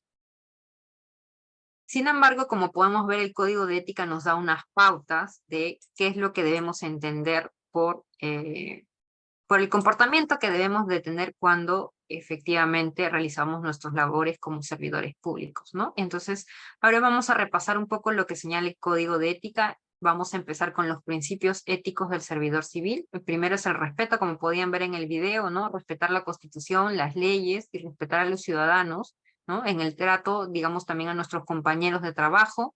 En cuanto al principio de probidad, ¿no? Este nos indica que debemos actuar siempre con rectitud, honradez y honestidad, ¿no? Esto siempre en nuestro comportamiento hacia también nuestros compañeros de trabajo, hacia los ciudadanos, hacia los superiores jerárquicos, ¿no? Siempre nuestro actuar debe ser probo.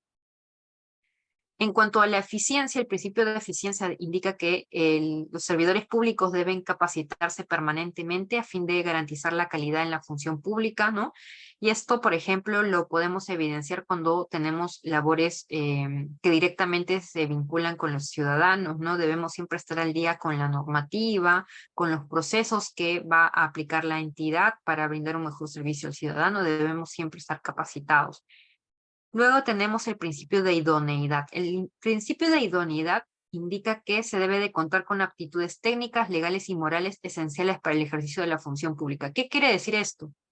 Que una persona que presta servicios al Estado debe tener los conocimientos técnicos para poder realizar su función correctamente. Debe tener las aptitudes legales, es decir, por ejemplo, no debe tener sanción para inhabilitación para la función pública, ¿no? Si tuviera un impedimento para el ejercicio de la función pública, tendría un impedimento legal, no tendría entonces la condición o la aptitud legal para ejercer ese cargo.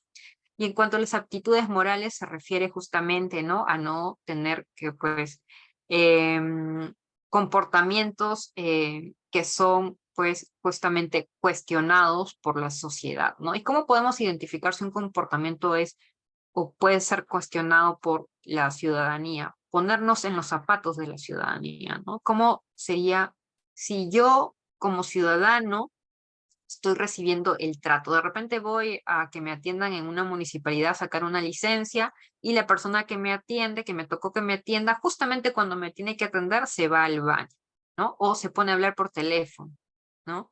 Entonces, eso me permite a mí como servidor público ponerme en los zapatos del ciudadano y poder identificar que esa conducta no es adecuada, ¿no? ¿Por qué? Porque no me estoy comportando y brindando el servicio de calidad que solicita el ciudadano. En cuanto a la veracidad, este principio indica que debe de siempre el servidor público expresarse con autenticidad en las relaciones funcionales con los compañeros y con la ciudadanía. Es decir, por ejemplo, yo no puedo brindar servicios o información falsa a la ciudadanía. Yo no le puedo decir, sí, señor, su trámite ha sido denegado, ¿no? Cuando ni siquiera hay una respuesta que yo como servidor público le tendría que entregar, ¿no? No le puedo dar información falsa, no le puedo decir, sí, su trámite va a salir de acá 5 días, cuando yo sé que el trámite al menos dura 30 días hábiles y además hay una carga de trabajo que probablemente va a hacer que demore mucho más. No le podría decir esa mentira al ciudadano, ¿no? Entonces, estas son las pautas que nos da el Código de Ética en cuanto a nuestro comportamiento. Por ejemplo, ¿no?, el que refiere el principio de justicia y equidad, que también lo indican en el video que hemos visto, ¿no? El que se refiere a estar siempre en disposición para el cumplimiento de nuestras funciones, ¿no? Las funciones son aquellas que nos han sido asignadas cuando ingresamos a la entidad. En algunos casos está en los contratos, en otros casos está en el perfil del puesto, ¿no? Por lo tanto, también este principio nos indica que también debemos de otorgar a cada quien lo que es debido, actuando con equidad, ¿no? Y más adelante vamos a ver algunos casitos. Por ejemplo, tenemos también el deber de neutralidad, que nos indica que debemos actuar con absoluta imparcialidad e independencia, ¿no? Por ejemplo, ¿qué sucede si el alcalde recomienda a un familiar suyo para que sea contratado en la municipalidad, ¿no? Y dice, tiene que ganar esta persona. Entonces, ahí se estaría vulnerando el deber de neutralidad, ¿no? Porque no puede una persona indicar que tal o cual persona gane si es que no está cumpliéndose el procedimiento para la vinculación, que es pasar por un proceso de selección, ¿no? Otro deber ético es el de transparencia, que también se indicó en el video, que es brindar información fidedigna, completa y oportuna. No podemos modificar la información que ha sido elaborada en la entidad, no podemos entregar documentación falsa a los ciudadanos. En cuanto al al deber de responsabilidad, este es muy importante. Este deber es el que indica que debemos desarrollar las funciones a cabalidad y en forma integral, ¿no? No debemos de incumplir nuestras labores, no debemos dejar las cosas a medias, debemos determinar las tareas que nos asignen, porque hacerlo de manera incompleta va a generar responsabilidad. Se puede afectar a un ciudadano, se puede afectar a un servidor, se puede afectar plazos, ¿no? Se puede perjudicar el proceso que corresponde a ese trámite. Otro deber importante es el deber del uso adecuado de los bienes del Estado. Por este deber, los servidores públicos deben proteger y conservar los bienes del Estado haciendo uso racional de ellos. Si a mí me entregan una computadora para hacer mi trabajo, yo no debería dejarla pues enchufada, ¿no?, toda la noche, si sé que lo puedo apagar para que el día siguiente esté funcionando correctamente, ¿no? Debo de protegerla también en el sentido de que si de repente sé que no puedo tener una bebida una taza con agua cerca, pues no debo de hacerlo porque también se me puede derramar y perjudico el bien del Estado, y también podría ser que probablemente voy a tener que reponer ese bien, ¿no? Porque no es de mi propiedad. Ahora, un caso. Trabajo en atención al usuario y recibo 2 consultas. Una de ellas primero ha sido presentada por un ciudadano y el siguiente por un familiar o recomendado. Tengo que decidir cuál tramito primero, qué hago, ¿no? De repente para nosotros, si yo no trabajara en la administración pública, en una entidad pública, tengo a 2 personas y tengo que atender. De repente estoy en mi casa, ¿no? Y de repente viene un familiar y le tengo que servir un plato de comida y viene un recomendado, ¿no? Entonces ahí yo elijo, porque estoy en mi casa, ¿no? Yo elijo a quién le doy primero su plato de comida. Pero cuando estoy en la administración pública, ya hay reglas que se tienen que cumplir. Y normalmente, ¿no? Siempre la atención es por orden de llegada. Si primero llegó una consulta, esa consulta la tengo que atender primero antes de atender la siguiente. No se debe dar un trato diferenciado a las personas, y eso también lo habíamos visto en el principio de equidad, ¿no? Dar un trato igual a todos. Entonces, si yo estuviera atendiendo a alguien, dándole un privilegio para una atención preferente, estaría incumpliendo el deber de neutralidad. Y esto es pasible de una sanción disciplinaria.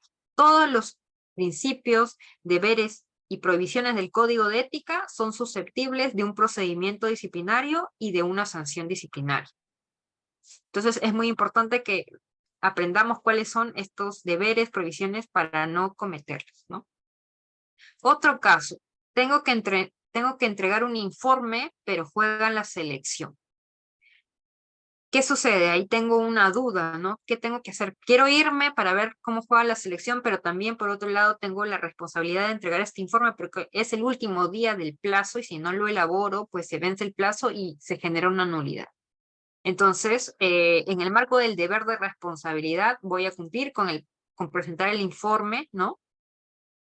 Porque tengo que cumplir con el deber, ¿no? Y debe de hacerse de manera completa, ¿no? No debería, ¿no? Como dice acá el ejemplo, entregar solo una parte del informe y me olvido del análisis y me voy a ver el partido, porque ese informe no estaría completo, ¿no? Estaría incumpliendo también mi deber de responsabilidad. Empezó la época escolar, ¿me puedo llevar a casa 5 lápices? ¿No? Ahí también estaría incumpliendo, si hago eso, estaría incumpliendo el uso adecuado de los bienes del Estado. Ahora, las prohibiciones. En cuanto a las prohibiciones, pues tenemos la de mantener intereses en conflicto. Debo evitar relaciones o aceptar situaciones que entren en conflicto con mi función como servidor público. Yo tengo determinadas funciones establecidas, ¿no? Que debo de evitar que alguna de ellas pueda verse vulnerada, ¿no? De repente tengo que atender a alguien y esa persona me ofrece algún regalo para que yo atienda su solicitud primero, entonces debo de evitar esa conducta, debo de rechazarla y no aceptar ese regalo, ¿no? Porque si no estaría incurriendo en la vulneración a esta prohibición de mantener intereses en conflicto. Otra prohibición es la de obtener ventajas indebidas, ¿no? Evitar obtener beneficios o ventajas indebidas para mí o para otros mediante el cargo que desempeño. Otra prohibición es realizar actividades de proselitismo político, no utilizar los bienes del Estado ni de la función a favor o en contra de un candidato, partido u organización política, ¿no? Yo, si como servidor público tengo de repente hojas bond o tengo banners, ¿no? No debería utilizar esos bienes para proporcionarlos para la publicidad de algún candidato, partido u organización política, porque estaría incurriendo en la prohibición de realizar actividades de proselitismo político. Otra prohibición es la de hacer mal uso de información privilegiada, ¿no? Como servidores públicos, dependiendo de la función, vamos a tener acceso a determinada información que, por ejemplo, podría ser en el caso de las personas que trabajan en una oficina de abastecimiento, saber cuándo se va a comprar determinado bien, ¿no? Yo no debería decirle de repente a un familiar, mira, van a comprar esto, estoquéate de eso y postula o concursa para que ganes, ¿no? No debería hacer eso porque estaría infringiendo esta prohibición y estaría haciendo el mal uso de esta información privilegiada. Y por último, tenemos la prohibición de presionar, amenazar o acosar, ¿no? Esta se refiere a que no se deben ejercer presiones, amenazas o acoso sexual contra servidores públicos o servidores o subordinados. Entonces, aquí hay un tema de el bullying, ¿no? Estaría, si bien no lo menciona, podríamos considerar también que el tema de la amenaza, ¿no? El elemento de amenaza está vinculado con o la presión también está vinculado al acoso laboral, también llamado acoso moral o bullying laboral, ¿no? Entonces está prohibido o tener este tipo de conductas con otros servidores públicos o subordinados. Ahora, un caso. Te ofrecieron un presente para que atiendas una solicitud en menos tiempo, ¿no? Es el caso que les había puesto hace un momento. Entonces, si yo acepto ese regalo o ese ofrecimiento, estaría obteniendo una ventaja indebida, ¿no? Y estaría incurriendo en esta prohibición, por lo tanto, estaría susceptible de una sanción disciplinaria. Me ha llamado un administrado para que le informe cómo va la calificación de su propuesta en una compra pública, ¿no? Entonces, si yo le brindo esa información, estaría haciendo mal uso de información privilegiada. No le puedo dar esa información. Puedo pedirle a un administrado para que me haga un favor y recién, luego de ello, atender su solicitud. De repente está solicitando una licencia y le pido que me haga un favor personal, ¿no? Esto sería estaría infringiendo la prohibición de presionar, ¿no? Estaría amenazando o presionando a un ciudadano para que realice una acción en mi favor y estaría también obteniendo una ventaja indebida. Entonces, eso sería la clase de hoy. No sé si tienen consultas para poder atenderlas, poder conversar sobre la clase de hoy. Muy interesante ponencia, estimada doctora. Efectivamente, tenemos algunas preguntas del público. Los alumnos el día de hoy han manifestado algunas dudas. Vamos a empezar en el orden que se han ido poniendo. Ok, bueno, aquí es Juliano, correcto, se han remitido los links. Tenemos la participación de Elena Mamani Paredes, comenta: saludos desde Arequipa, doctora. Mi consulta es la siguiente. ¿Qué recomendación estaría para fomentar la ética en los servidores públicos? Gracias.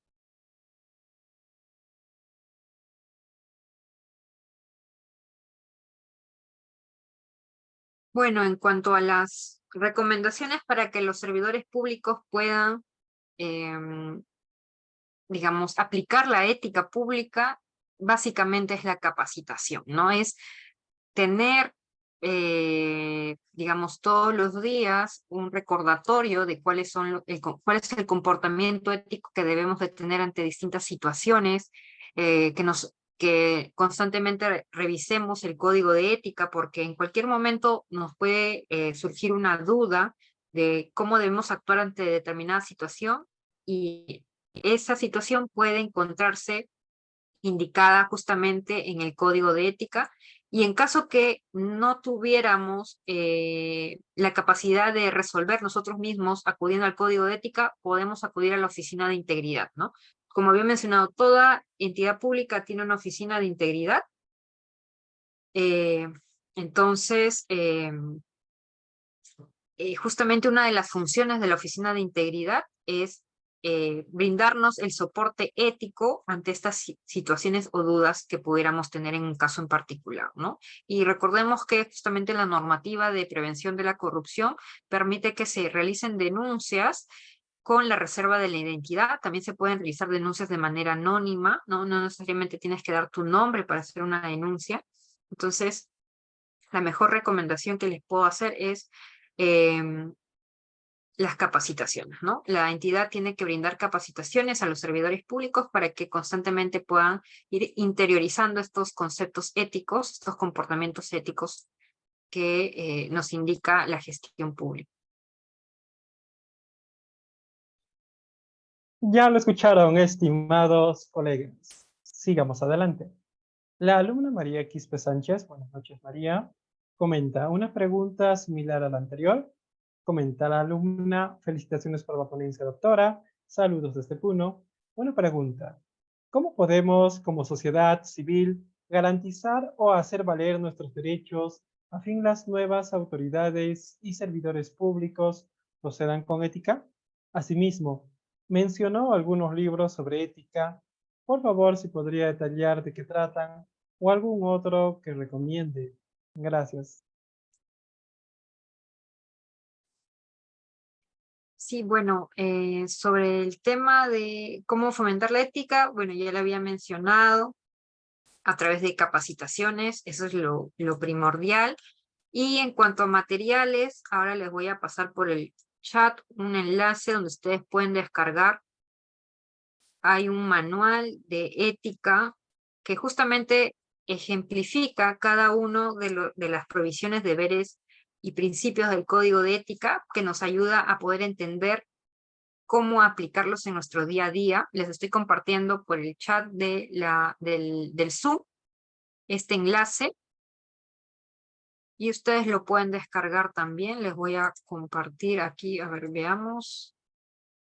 Es el manual de principios, deberes y provisiones éticas en la función pública, que fue elaborado por la Secretaría de Integridad Pública.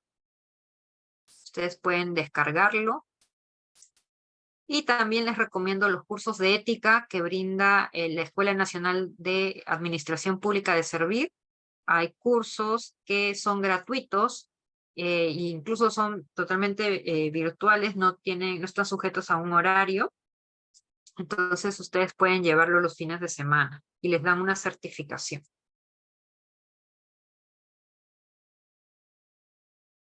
Muy interesante recomendación, estimada doctora. Sigamos adelante. Tenemos la siguiente pregunta del alumno Jorge Zambrano López. Muy buenas noches, Jorge.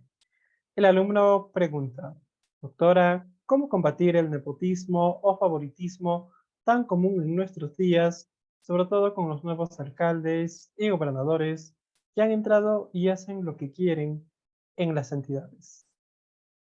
Bien, en cuanto al nepotismo y al favoritismo, como señala, justamente los mecanismos para evitarlos son principalmente las denuncias, ¿no? Y las denuncias, como había mencionado, las pueden hacer a través del sistema de denuncias de la Secretaría de Integridad Pública, ¿no? Ellos evalúan las denuncias y en todo caso, si hay un mérito para el inicio de un procedimiento sancionador, pues, este se va a iniciar, ¿no? Y recordemos que ustedes pueden hacer sus denuncias de manera anónima.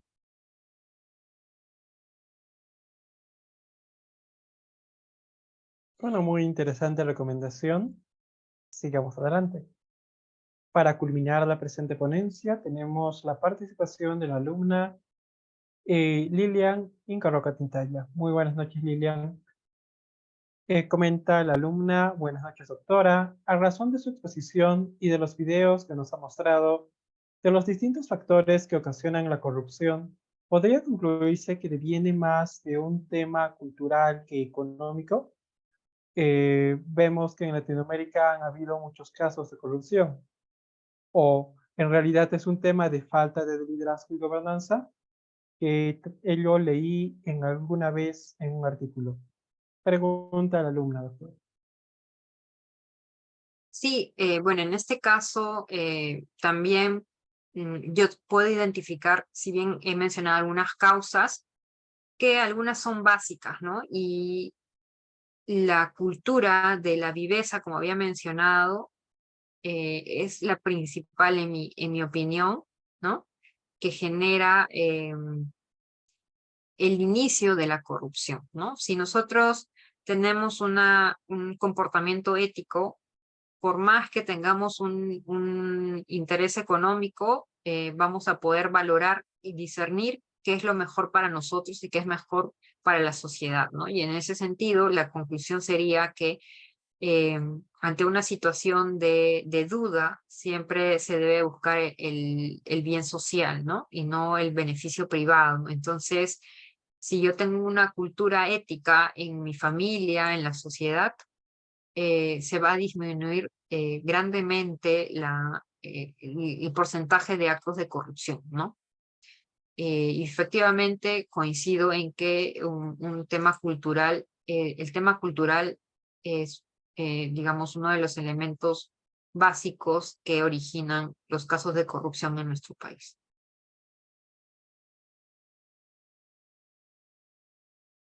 Terminamos esta tercera etapa de interacción entre el ponente y alumnos, estimados amantes del derecho.